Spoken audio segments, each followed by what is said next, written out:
And Arabs, when you hear this word, what's the first thing that comes to your mind? Many people think of Islam, caliphates, mosques, and conquests, and there's logic to that. Islam really became the starting point for the largest Arab expansion in history. But have you ever wondered what happened before that? Before Prophet Muhammad began his preaching, before Arab armies reached Spain and India? What were the Arabs like at that time? How did they live? What did they believe in? What did they do? And why was their society ready for such a dramatic turn of fate? This story is not about religion, but about people, about desert nomads who survived for centuries in the harshest conditions, about tribal conflicts, about oasis cities, and about religions among which the spirit of change was already in the air. My name is Semyon, and you are on the History Show channel. Today, we will look into the past, into that very Arabia which contemporaries called the land without a king, and find out what life was like for Arabs before the advent of Islam. Let's begin.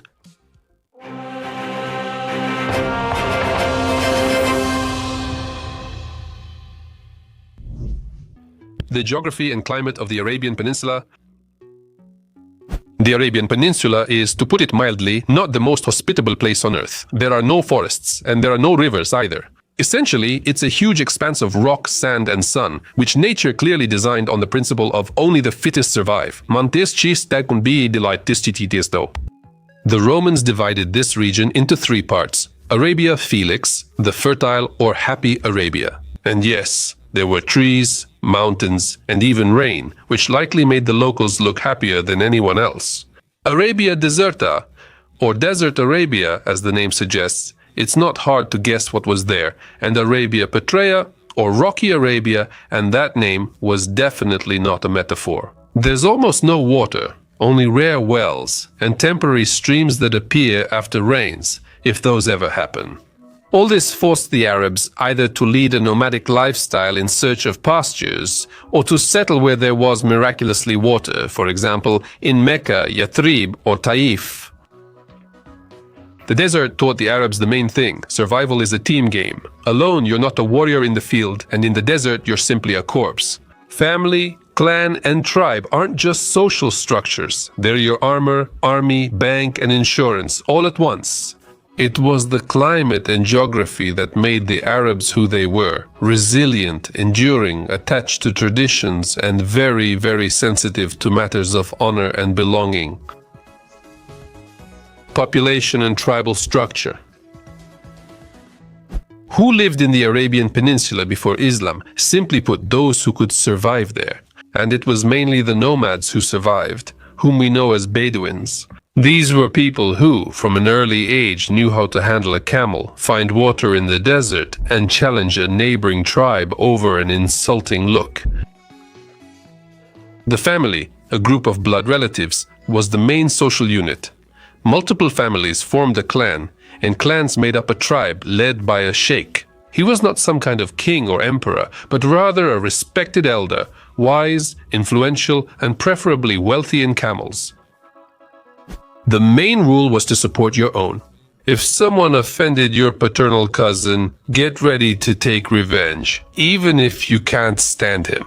This was the system of blood feud. In the absence of police, courts, and notaries, it served as the foundation of justice. Wars between tribes could break out over anything: water, women, insults. Some conflicts endured for decades, handed down through generations like family silver. Arabs were also divided into two legendary groups: the Qatanites, descendants of Qatan from the south, pure Arabs, and the Adnanites, descendants of Adnan, Arabized Arabs from the north. These categories shaped self-identity: who you are, your origins, whose blood is purer, and who leads this celebration of life. Subtitles by Dima Torzok, where each day could be your last. The tribe was your family, your army, and your social network. Only instead of posts, there were poems. Instead of likes, loyalty, and instead of reposts, raids. The social structure and the status of women in pre-Islamic Arabia were strictly patriarchal. If you're a man, you're likely the family head, clan elder, property owner, and in charge of everything. If you're a woman, well, good luck. Women were essentially treated as property. You couldn't inherit. You couldn't choose your husband. You couldn't refuse. You couldn't marry a nephew or a neighbor if your father had already made arrangements. Sorry, the family council had already decided everything, and the camels had been handed over. Moreover, a man could marry as many times as he wanted, as long as he could pay for the bride in addition to his wives. A respected Arab could also have female captives if he distinguished himself in a raid. At the same time, when the head of the family died, the son could inherit his father's wives. Yes, all of them except his own mother. Of course, the darkest aspect is the girls buried alive in the Quran. Arabs in the Jahiliyyah period or era of ignorance reportedly buried their children. Some tribes, fearing poverty, shame, or simply because it was customary, got rid of their newborn daughters in this way. A nightmare by today's standards, but back then it was a harsh reality. But not everything was so grim. Arabs deeply valued honor, hospitality, and poetry. The word was sacred. If you promised something and didn't fulfill it, it was considered a terrible disgrace. Guests were welcomed so grandly it was sometimes unclear whether the guest or simply the chance to serve lamb was expected. And of course, poetry. A poet could glorify his tribe, humiliate his enemies, or ignite a war.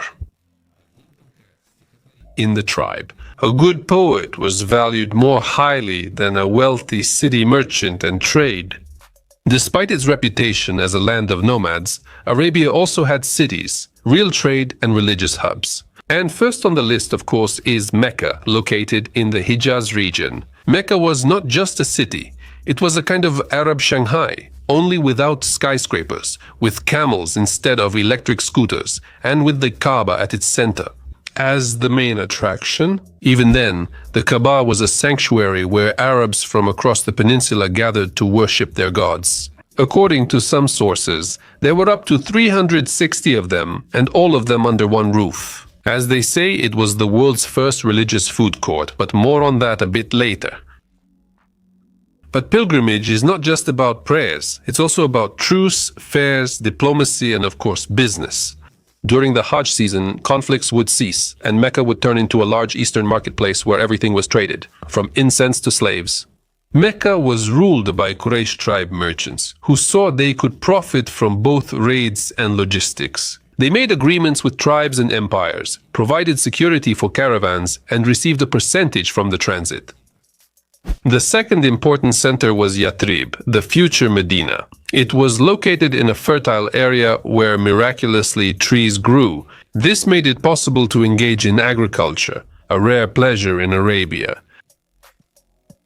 In Yathrib, both Arabs and Jewish tribes lived. They traded, grew dates, and lent money at interest. Yes, usury flourished in the region before Islam prohibited it.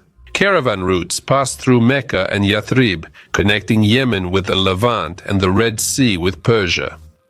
Trade became not just a source of income, it helped the emergence of a common Arab identity. After all, when you meet the same merchant every year at the fair, whether you want to or not, you learn his name and why he always bargains for dates. Statehood in Arabia. Where is the king?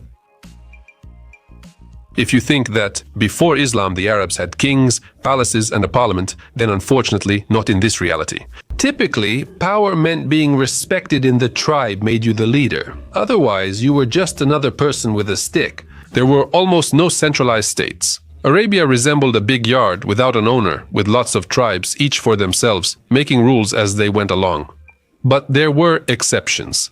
In southern modern-day Yemen, everything appeared more solid. There were real kingdoms there, the Sabaean, Himyarite, and Hadramaut kingdoms.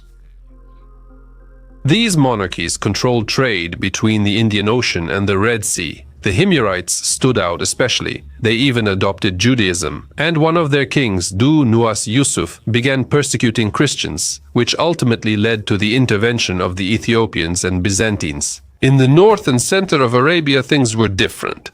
There were more tribal confederations here, like the city-state of Mecca, which was ruled by respected clans. And decisions were made by consensus, sometimes with the argument of the sword. There were also buffer kingdoms that existed between the great empires: the Lakhmids, vassals of the Sassanids with their capital in Hira, and the Ghassanids, allies of Byzantium, who settled in the Levant. These men were officially kings, but actually local chiefs with diplomatic status. They had armies, palaces, and prestige. But they couldn't blame all of Arabia. Before Islam, Arabs preferred many small sheikhs over a single king. Such a structure both prevented them from uniting and at the same time maintained internal stability until an idea came along that could unite everyone. Religion before Islam, from idols to prophecies. If you think Arabs were pagans before Islam, it's more complex than that. Arabia's religious landscape was like an Eastern bazaar, offering something for every faith and taste. Of course, the most widespread was polytheism. Each tribe had its own patron god, often in the form of a statue. Some worshipped stars, spirits, or stones, all collected in the Kaaba, making it the most polytheistic temple in the Middle East. Estimates say the Kaaba housed about 360 idols. It was a kind of spiritual shopping mall. If you wanted, you could pray to Allah, or to Al-Uzza, or even to Allah. Yes, he existed even before Islam. Arabs also believed in jinn, supernatural beings who could either help or ruin your whole life. Something between fairies, demons, and gremlins. But there were also monotheists. Jews lived in Hijaz, especially in Yathrib. Many Arabs even converted to Judaism, especially if they wanted to settle in Jewish cities. There were Christians who came through Byzantium and Ethiopia. There were also Zoroastrians, which was already Persian influence. There weren't many of them, but they were Hanifs.